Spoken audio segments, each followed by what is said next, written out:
Hey everyone, welcome to Love, Rinse, Repeat, a podcast recorded on Gayamago land, part of the Aurora Nation. And now Love, Rinse, Repeat, part of the Uniting Mission and Education family, as part of the Synod of Uniting Church in Australia, New South Wales, ACT. Very excited to come inside this larger family and just want to also promote their upcoming in June, their preaching festival, Preach Fest. There'll be more information in the show notes today. My name is Liam Miller, he, him, his, a minister in the Uniting Church in Australia and the host of Love, Rinse, Repeat. And my guest today, I'm very excited to have, is Joshua W. Jipp. Joshua Jipp, the author of the Messianic Theology of the New Testament. Joshua, welcome along. Yeah, good to be here, Liam. Thanks.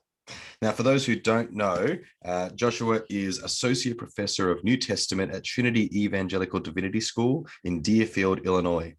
His previous books include Christ the King, Paul's Royal Ideology, and Saved by Faith and Hospitality, an excellent book which won the Academy of Parish Clergy's Book of the Year in 2018. So I guess, a question as we wade in as a New Testament scholar, as someone, how did you find yourself doing this kind of work? What was it about the New Testament that was just so captivating that you're like, this is this is my life now, I guess? Yeah. Well, I guess it has to do with some of the big claims that the New Testament makes, in terms of meanings of life and death and how God has acted in the world to save and rescue a people for himself. And so, it really started out, I guess, with me reading the scriptures, the Old and New Testament, when I was in high school, and then just hearing. I obviously am a Christian, so hearing the Word of God like being proclaimed through the scriptures, like that just got me interested in all sorts of different kinds of questions, and many of them were located to the scriptures, but many of them also were just questions about life, in terms of who am I, what are we doing here, what should I be doing, why is the world the way it is, why is there love, why is there hate, why is there, it's just sort of a lot of these big questions, and certainly was finding the answers to those both then and now in the scriptures. So I've always, on the one hand, loved just sort of like the nitty-gritty academic element of languages and history and, these sorts of things, but also, with a sense of wanting to be attuned to what is going on in the world, what is God doing in the world, how do the scriptures speak into those realities. In the New Testament, obviously, one could do this from the Old Testament. One could do this from a variety of other places as well. But for me, as a Christian, the New Testament was just sort of like a captivating place for me to be able to both ask those questions as well as look for opportunities to give answers to those questions. So that's ultimately why, obviously, you need a paycheck, to some extent to live in this world. But of all the things I could do, that felt to me sort of like both the most meaningful and exciting. And then also to be able to do it in a way where hopefully I could use some of the gifts that God has given to me, and that I've cultivated to help teach and shape and form and be with other people that are on that same kind of academic, not just academic, pastoral, existential kind of trajectory. So yeah. Oh, thank you for that. It's curious. Yeah. I was thinking about how, you're talking there about it's these big questions that you're wrestling with and turning to finding them in the New Testament, and how that shaped your desire to write this book, right? Which is this kind of larger, so there's, we'll get into it more, but there's the early, first section of being about, okay, let me test this hypothesis of, or push this hypothesis that, Jesus' messianic identity is the, presupposition of and primary content of the New Testament theology. But then it goes to, so what then, how does this then shape how we think those big questions about Christology and soteriology and how we live in the world in light of this? So do you feel there's a connection that this book, is drawn out of those early desires? I got to wrestle with how these 27 small books totally lead to this. Yeah, absolutely. I mean, there's a lot there that, that I could probably try to unpack, but it's sort of, there are times where it's like, yeah, maybe I'm just writing an academic article and I've got one particular question, and maybe I don't know what it has to do with anything about the world. And like, I'm happy to like go into that and explore that. And the more I do that, the more it also helps me ask and answer big questions. But I would say, yeah, you're right. Like generally, when I'm teaching or I'm writing, especially, sort of like a larger book like this, I really am, often interested and motivated in larger questions that take their point of bearing from the scriptural text, but then also in some ways are trying to say, okay, well, so what? Like, okay, cool. You showed me that there's this theme here, or you showed me that I should read this phrase, this way and not that way. All of that is like relevant and interesting. I do that and other people try, but ultimately I'm kind of like interested in, and so what? Like, how does that help me? And how does that help others? In some way, sort of think about God, think about our world, think about our people, and so forth. And so, yeah, I could have written a book, I think, that had just sort of kept the first half of the book. Well, it's not quite divided into parts, let me put it that way.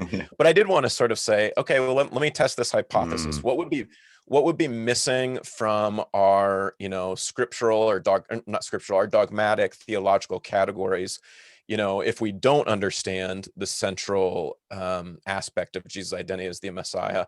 And also, what are some ways, in which this aspect of Jesus as the Messiah still is significant and crucial to the life of Christian discipleship and politics and engaging our world? So absolutely. Yeah. Thank you for that. And I think, that's really helpful. And so as we start to, wade in a bit more here. So one of the things you kind of address early on in the book is it still the age for a New Testament theology kind of thing to some extent? Like, and I was thinking about Dale Martin's Biblical Truths, and he kind of explores this a bit of like, is this a live genre? Totally. And because there's kind of two questions here, because there's that push toward, as you acknowledge in the book, that plurality and diversity, rather than kind of finding some sort of unifying thread, is people have pointed to the good reasons to explore that, and then also that even there's always that tension of, if I start saying one thing and one image and one claim is primary, then does it feel like I'm relegating and closing neglecting doors? Yes, exactly. So how did you feel like entering into this project, knowing all that in the background, and maybe how did it kind of shape what was how you were doing it, maybe in the way that in the bygone golden era of New Testament theology, those questions weren't as in the minds of those authors? Oh man, that's a great question. And there's so much there. Yeah, I think, let me put it this way. I started the genesis of the book actually in some ways started with me working through different scriptural texts and saying, really, the Messianic identity of Jesus is so crucial, not only to, this passage or that passage, but to making sense of like major aspects of who the New Testament authors, claimed he was, and then unpacked that in terms of things related to, how Christ accomplishes salvation, or images for the church, or political, and so it was just sort of working through all these different texts and saying, and as you read, the previous book I'd written, Christ is King, which was making that argument all with respect to Paul. And while I was doing that, I was saying, but Matthew and Mark, and like in Revelation, it's really here. So I think, I kind of wanted to just write a book on the Messiah. But as I was then looking at all these different texts, I said, man, the New Testament texts are different in so many different ways. I mean, it's obviously, for some Christians, just, take a minute and remind yourselves, it's crazy. We have 4 gospels, and we have 3 that are synoptics and 1 that are John. Like, there is plenty of plurality and diversity and different images. And I think that's one of the things that I love about the New Testament. But for all of the differences, right, they're all agreed, except I think is it 2nd or 3rd John, but they're just little notes, you know, in terms of like calling Jesus Christos. And they do it in surprisingly, at times, surprisingly similar ways. So I guess the first thing I'll say is, you know, the book really started out as trying to write a book just on the Messiah. But as I got into that more and more, I started to say, you know, I think this is one of, if not the central thread that sort of is one of the reasons why all these texts are put together and why it's not absurd or silly to actually read these 27 texts together, despite all of their differences. That said, you know, and I do say this at times, a couple of places in the book, I don't think in our culture it's that, you know, it's like saying something's diverse or there's plurality is like not that surprising. It's harder to actually say, here's where the unity, you know, lies. So I did want to make that claim, while at the same time, it's not a traditional New Testament theology. For reasons that you mentioned, I'm not trying to sort of in any way like produce a New Testament theology that brings closure to the New Testament. I'd rather like scholarship, you know, most of my scholarship, if, you know, speaking in a grandiose way, would open up doors rather than sort of like try to say, here's the definitive end all be all kind of. I think those days are definitely over, at least for the time being, in terms of writing New Testament theologies. I don't think the genre is as important as it once was. And so even though I've done this as a thought experiment, I mean, I have no, you know, like, what could you write a similar book using a different kind of Christological image for Jesus, you know? Could you do it? Obviously, there are all kinds of different Christological images for Jesus. Could you do it, you know, in terms of Christ as the rejected prophet like Moses, or as a priestly figure, or, you know, we could just keep going down the list. And obviously, I think that's a fascinating project, you know, and I still wonder, though, to be honest, and maybe this just reflects my own interests, I still at times do wonder if you could get as broad a purchase from another Christological title or image from Matthew all the way to Revelation as what you do get with his messianic identity. But ultimately, there's a plurality of images, and to some extent, some of the joy and like reasons that the New Testament texts are so fun is because of the constellation of images, the way they do bring them together. So, yeah, I don't know. There's so much there in terms of your question. I'm just touching on a couple of them. That's great. No, that's really helpful. And I was thinking about how, so when you did go looking through, you know, obviously you already spent some time thinking about this with Paul and that it sparked others, but this was here, okay, I want to sit down and look through it all. Was there any particular surprising encounters you went to one book and you were like, oh, wow, I didn't think, like 2 Peter went at it a completely way I didn't expect, or, I really didn't think I was going to find anything about this in whatever Jude, but I did, you know, or whatever it might be. Was there a particular surprise along the way? Well, there's a couple of them, I guess. You know, one, I would say the Gospel of John has sort of a long history, or I don't know how long it is, but I think when most people think of the Gospel of John, right, they're thinking of images like Jesus as the divine Logos, and you know, the claims that he's making that seem really, you know, kind of wild when you compare him to the synoptics in terms of I and the Father are one. And I don't argue that sort of like that's messianic imagery. Messianic imagery is everywhere. But I think what I was maybe surprised in John, with John, for example, was to say it's not as though John picked up on Logos imagery or on another, you know, temple motif or something, and then kind of left messiahship behind.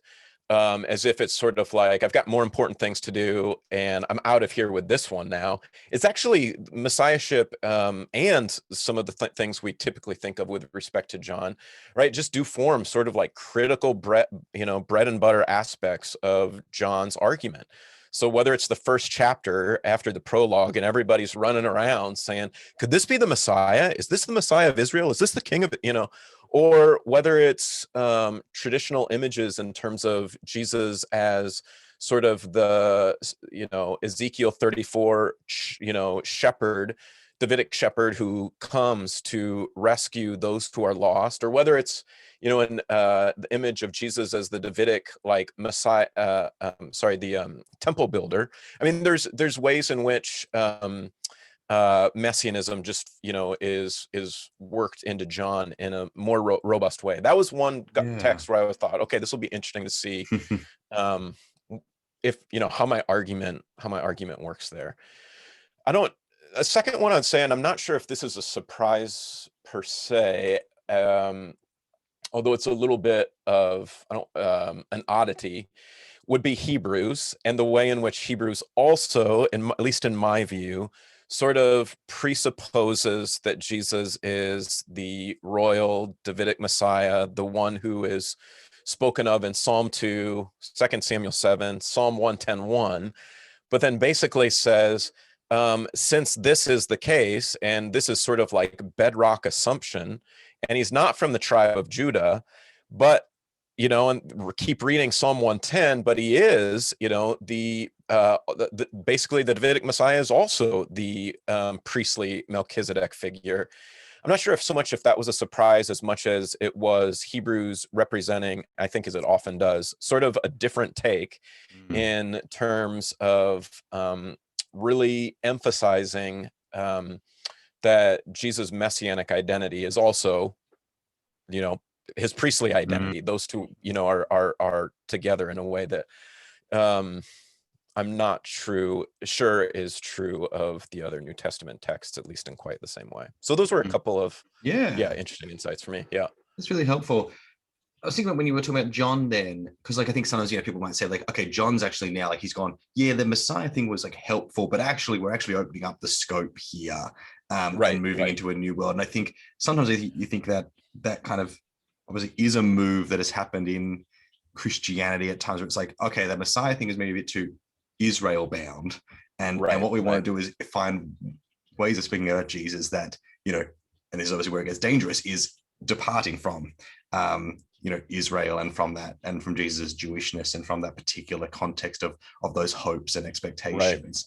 And so curious about how you feel, you know, navigating, you know, life in the New Testament for Christians and New Testament scholars is this kind of consistent wrestling with, you know, questions of supersessionism and replacement and shifts. And so like in some ways I can think of like, okay, this real emphasis on Jesus' messianic identity is a way of reminding us all that Jesus is Jewish and tied to the Davidic line, or that. But at the same time, we're also making claims that it goes in a different direction. And so there's this thing of by claiming Messiah almost saying, actually, but it goes that we've got the actual understanding of what Messiah is. And so how you felt navigating those, like, ways that this is actually a positive, you know, move against kind of supersessionism and replacement, and the way that it kind of sometimes could be read in going the other way. Oh yeah, that's another great question. Absolutely, yeah.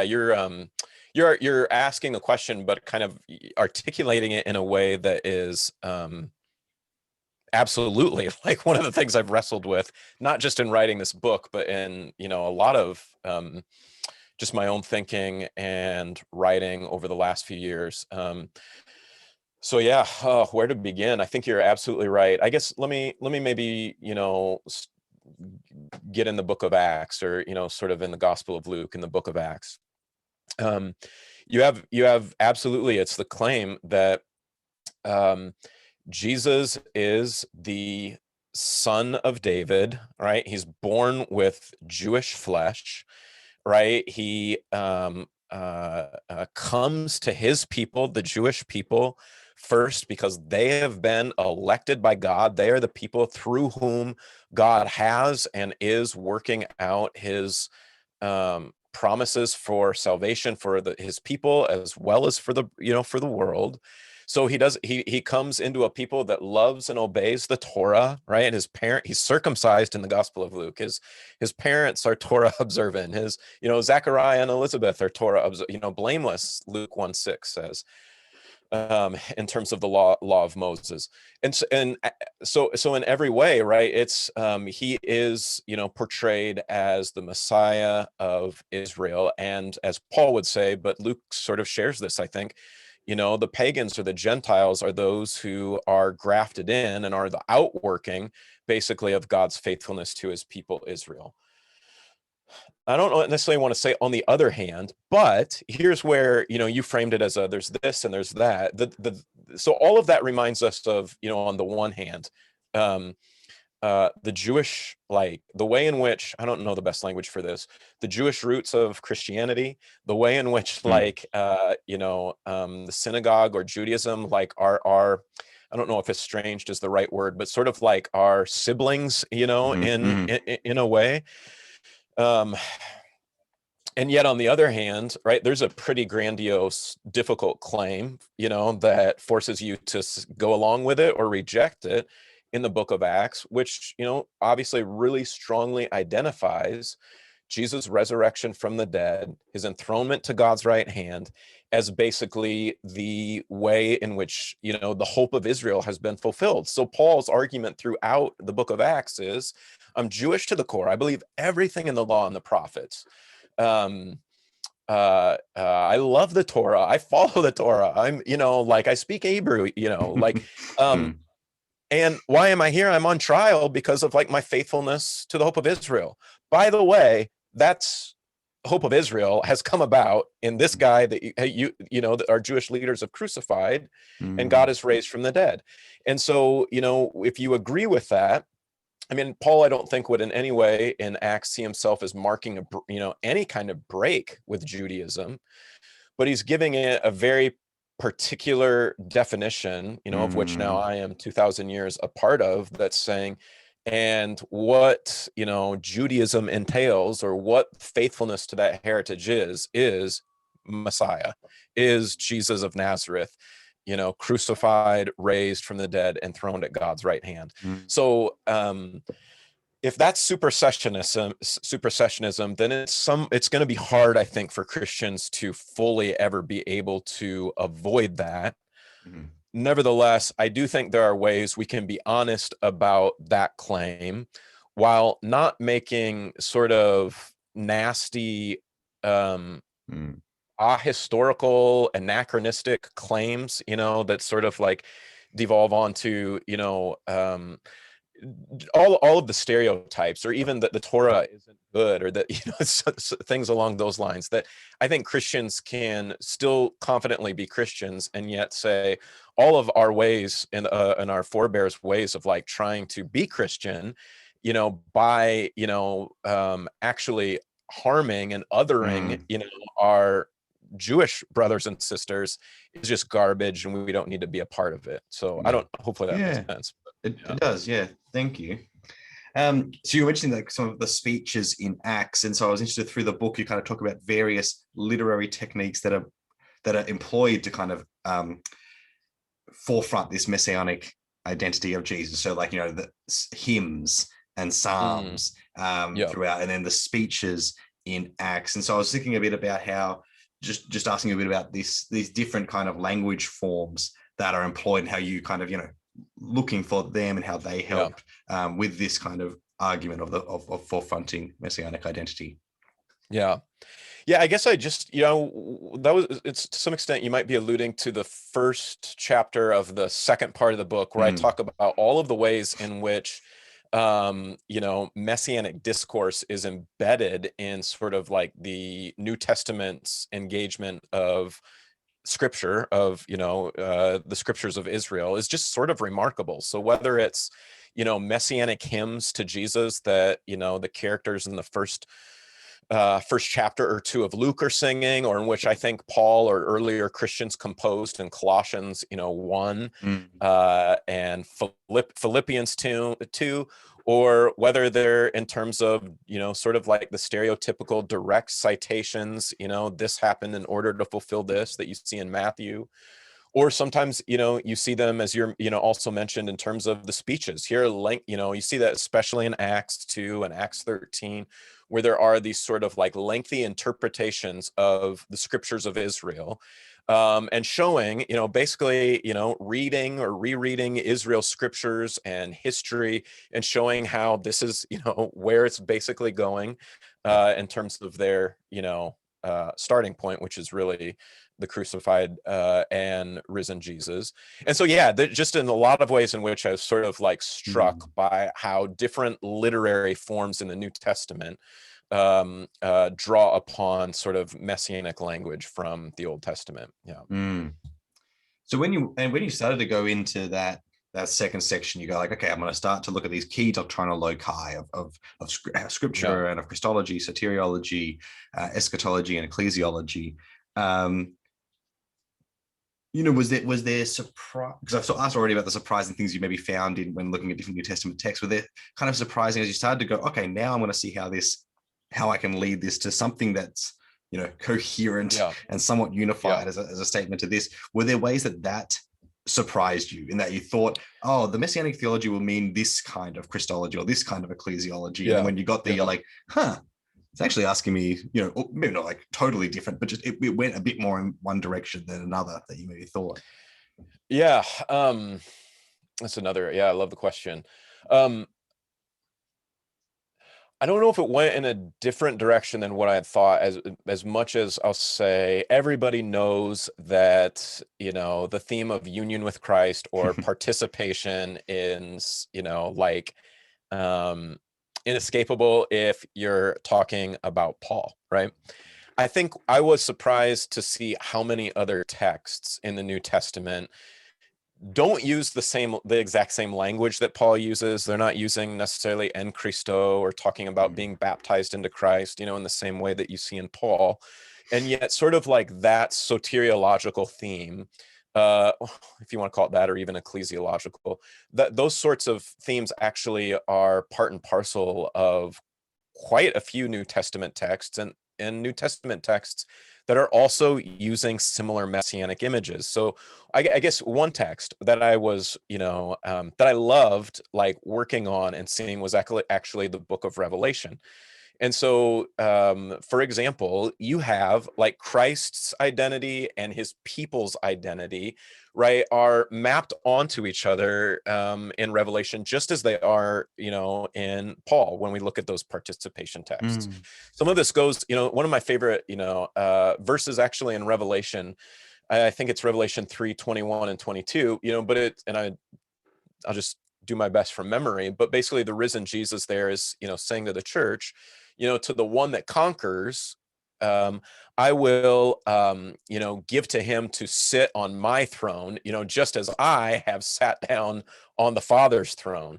So basically, as Christ has been resurrected and exalted and thereby shares in glory with the Father, seated on his throne. And of course, there's a lot of Old Testament messianic texts, Psalm 110 amongst others, that are probably, going off in some of our minds here. In the same way, like that messianic promise, he's like, I'm going to give it to you and extend it to you.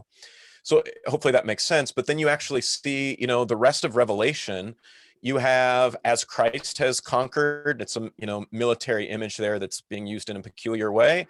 So the church is called to overcome or to conquer. As Christ is, robed in white, so his people then that are faithful and loyal to him are robed in white. And so there's just this sort of way in which many of these different messianic scriptural promises that we're not surprised to see maybe applied to Jesus are actually extended to the people, so that the people then are sharing basically almost as the referent of Psalm 110 and Psalm 2 as they follow their Messiah. So I don't know, I could bring other texts into that, but I guess I was, working through the different New Testament texts, surprised to see participation isn't just Paul or maybe Paul and John, but there's actually, at least what I refer to as a sharing in the rule of Christ kind of theme that pervades the New Testament texts. So that was at least one of my fun insights in the second part of the book. Yeah, that's great. Thank you. We've been talking a lot about Jesus as Messianic King, and so we probably should actually think a bit about then what is the kingdom, or how this thinking through all this kind of variance and unity and different ways that people kind of went into this angle of talking about it shapes then the kind of kingdom that Jesus leads, and the one that we are brought into. So yeah, how like, obviously that's a bit, I'm not saying like this is a huge question, you have to go, right, really, but like just, insights on, what is the kingdom that this is, you know, because that's obviously a natural flow on, right? If you say someone's a king, then it brings into mind, well, okay, they rule over something. What is that? Yeah, yeah, yeah. So I think, I mean, I do think the last chapter I talk about this, when it's basically, I do think when you are looking at texts like maybe Psalm 72, where God is, where the psalmist is basically praying that God would bring his perfect and righteous and just king. And then the consequences of that are that it would lead to a land and a creation that is fertile and flowing, with abundance and enough for everyone, where the poor are actually no longer marginalized and impoverished, but have what they need.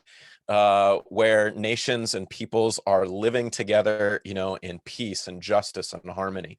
I think, it's sort of like the vision that you get of at the end of Revelation, where it's sort of, this is ultimately, I think, where the Bible says the kingdom, what the ultimate fulfillment of the kingdom is, right? A world that's renewed and recreated with justice and harmony and love and flourishing and peace, where his image bearers are not like raping the environment, but are actually stewarding it as the image bearers they were intended to be.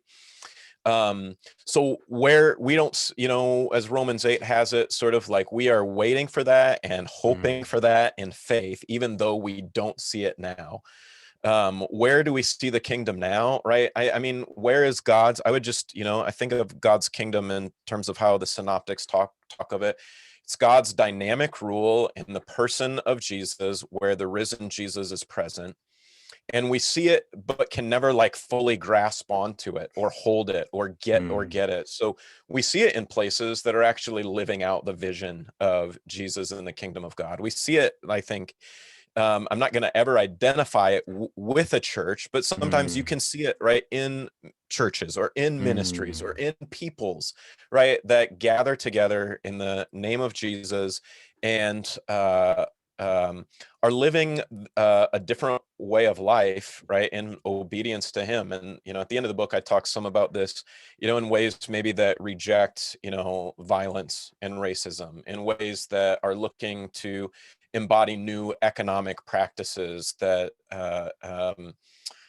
extend hospitality and welcome to one another, as well as to those on the outside or on the margins. So I think there are these, there are places where we see Satan's kingdom being demolished and destroyed because those that are without or are in pain or in suffering are actually being restored into a form of human flourishing.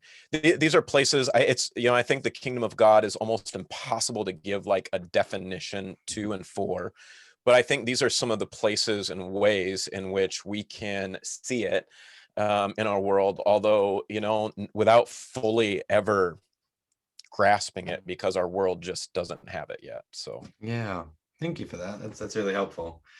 I was thinking about, like, like you talk about the way that, that those writing the New Testament, those early disciples and followers, are engaging the scriptures of Israel and drawing them out. And then, as you said, there's explicit times where they say, hey, this thing's fulfilled. But then there's also times where it's just like, as you say, it's a small reference to an image that they're not hanging a hat on. It's just, or it's an employment of particular language that for their audience brings to mind, a flood of other images and references and expectations and hopes and trials and history floods in with it.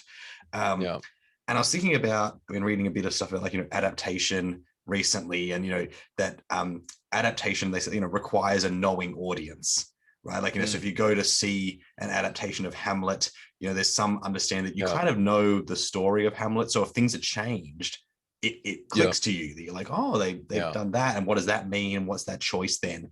And then, so I was thinking about then the difficulty for many of us approaching this today being often an unknowing audience, or at least definitely not to the extent that potentially these original audiences were knowing, in the sense of that familiarity, that, being drenched in these images and language, and how that makes it kind of difficult then to kind of see what's actually at play. Do you think that's, a bit of the case? And then if so, like, what are the ways that folks can, find their way to, to see, other than obviously engaging great books like the Messianic Theology of the New Testament to help you see where these are. But I was just curious about that connection. Oh yeah. Let me give like one really practical way to do this. And I'll say more after this, but like one really practical way I thought about at one point writing a book or doing something on this called sort of like something like, Israel's Psalms as the matrix for early Christian Christology. I just have a way with titles, right? Doesn't that just like, it sounds awful. But no, I mean, the Psalter is just, obviously I think it's like 73 or so of those Psalms are like spoken of as, David's Psalms. There's, as obviously like early Christian tradition, kind of a belief that like David just was the author of all of them. It has this Davidic shape and flavor to it. People have shown the way that it's edited and been put together, albeit with disagreements on what this always means, but with, certain hopes for monarchy and so forth. And so the Psalms are just like a beautiful, there's so much that's they're also doing besides this, but they're also just a beautiful expression of basically God's intention to rule his people through the kind of figure that he's described in Psalm 1 and Psalm 2, someone that loves Torah and loves wisdom, and that God has, anointed and given his spirit to rule over his people. And I'm amazed at the way in which the Psalter often speaks of the culpability of God's people, but there's no royal culpability. I think there's the king that's spoken of there is always rightly expressing his love and hope for God, even as he's suffers and so forth. So maybe I'm going too long in this, but for me, and I guess I'll also just add the New Testament is constantly invoking the Psalms. I've already mentioned a few of them, but if you don't know well Psalms 1 and 2, 18 and 19, 80, 72, 89, 130. There's just like some of these that are so central to the New Testament message. I'd say that would be a great place to start. Just a sensitive reading, though, of, as a Christian, I call it the Old Testament or First Testament, whatever, but just a sensitive reading of, the Old Testament will, grow you and to see so many things that are there. And it's not all messianism, right? There's a lot of stuff that's going on in the Old Testament that's not that. But certainly that's where the New Testament is getting its, messianic imagery. Genesis 49 and Deuteronomy 17 and 1st and 2nd Kings, and so on and on and on it goes. If you really have extra time, there's you can pick up some great books on this. I mean, a few that have helped me. Well, one that just came out, but Andy Abernathy and Greg Goswell have a great book called God's Messiah in the Old Testament. But then there's also just sort of like helpful guides to reading some of the Second Temple texts, Psalms of Solomon, that if you can, I don't want to say everyone thought the imagery or the vision of Psalms of Solomon was going to be how it was all going to work out, but it's at least one expression of Jewish hope for a messianic ruler. So those would be at least a few places to start. I had so many different guides: William Horbury, Jewish Messianism and the Cult of Christ, people like Paula Fredrickson, John Collins' book on the Star and the Scepter, and many others that were helpful guides, at least for me, to get into some of the Jewish texts. So. Yeah. Oh, thank you for that. So Easter's fast approaching, and particularly when this comes out. And so people were, thinking about, Jesus, the Messiah at Egypt, and so Easter. And so I wanted to get a bit of your insights here. And I think actually where we just were is a good place to start, in that you kind of show how much the synoptics lean on the suffering king idea in the Psalms, like this suffering Davidic king figure. Because I think often if we think of like, and it's not because it's not there, but like if you go, oh, what's the suffering figure from the Old Testament that's important around Easter? And we go, Isaiah, that's where we're going. Yeah. But I thought it was really interesting that you're like, they're actually really playing with this rhythm of the Psalms and this suffering King to point to Jesus' messianic identity in that passion and experience. Yeah, no, that absolutely. It's again, I don't want to play these texts off each other, but I do think you're right. Like, we would think Isaiah 53 would sort of be the key text, right, that the New Testament would pick up on. And it certainly is in the New Testament. You get, First Peter is probably the main one. The Ethiopian eunuch in Acts 8 is obviously reading Isaiah 53. But right, if you just sort of take Luke's account of Jesus on the Emmaus Road, when, you remember the story, the disciples that are on the road don't know it's him. Jesus kind of berates them and says, didn't you know what the scriptures were talking about? Like, a Messiah that was going to suffer and then, be raised again on the third day. And if you ask, okay, well, Jesus, help me understand, like what you're thinking, where do the scriptures say that? And you just kind of take Luke as your, or the synoptic tradition really, but as sort of like how you're going to answer the question, then it is remarkable that you have like very few references to anything like the Isaianic suffering servant. You have a little quote, he was numbered among the transgressors, which is not in Luke 22. It's not necessarily as his crucifixion. And it's a weird quote to, figure out exactly what it's doing. What you do have are all kinds of allusions and explicit citations of the Davidic Psalms of a righteous sufferer.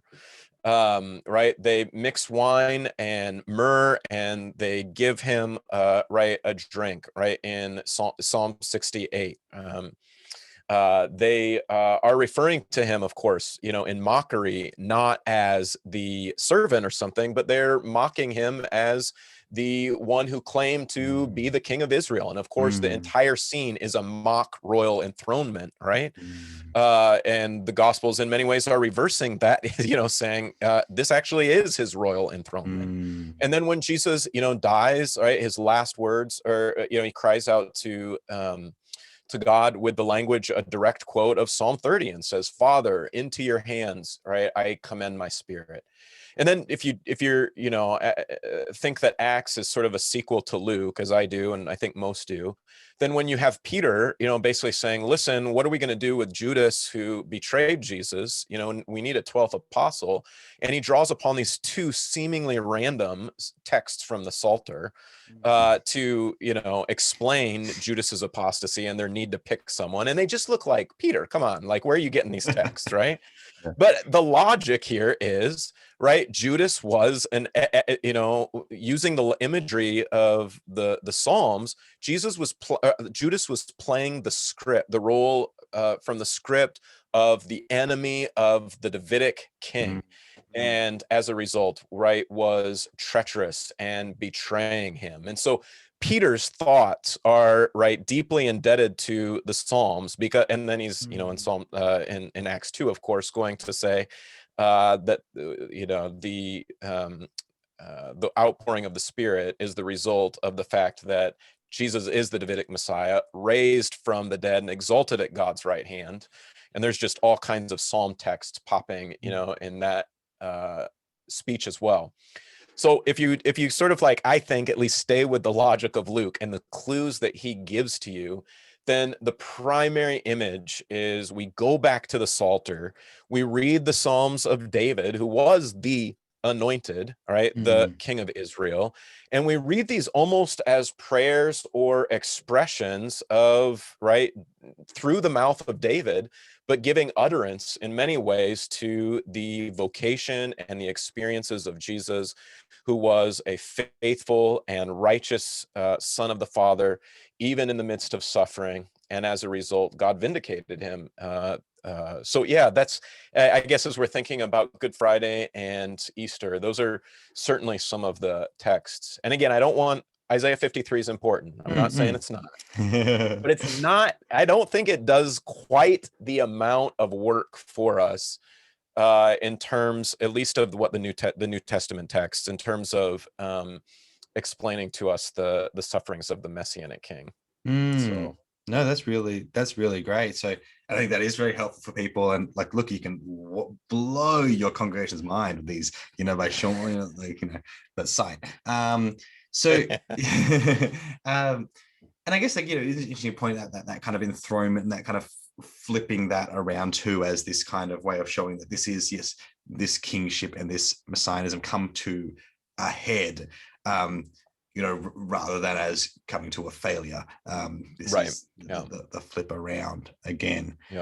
Yeah. Thank you for that.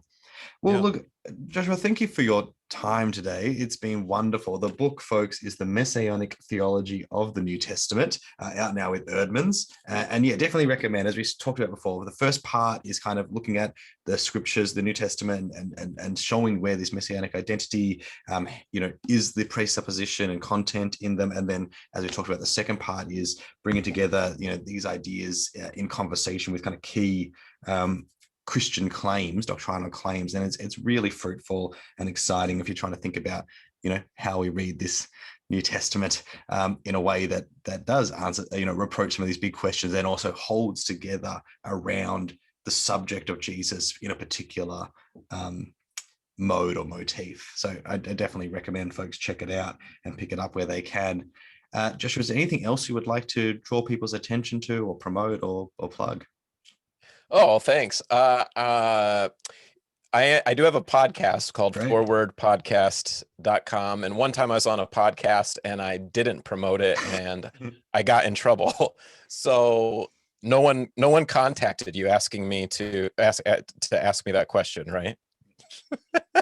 No. Forward podcast. No, thanks. Okay. Yeah, thanks, Leo. What's the give us the pitch of the podcast? So it's I teach at Trinity Evangelical Divinity School, and basically we just try to have conversations often with faculty and alum to hear a little bit about sort of their vocational theological trajectory, what some of the things they're working on and thinking about, and generally just try to have a few laughs and have some fun as well. So Great. Well, if you listen to this podcast, no doubt you listen to like 7 others. So you can add that to your weekly rotation. Joshua, thank you for joining us today, and thanks folks for coming on board, and we'll see you next week. Thanks, Liam.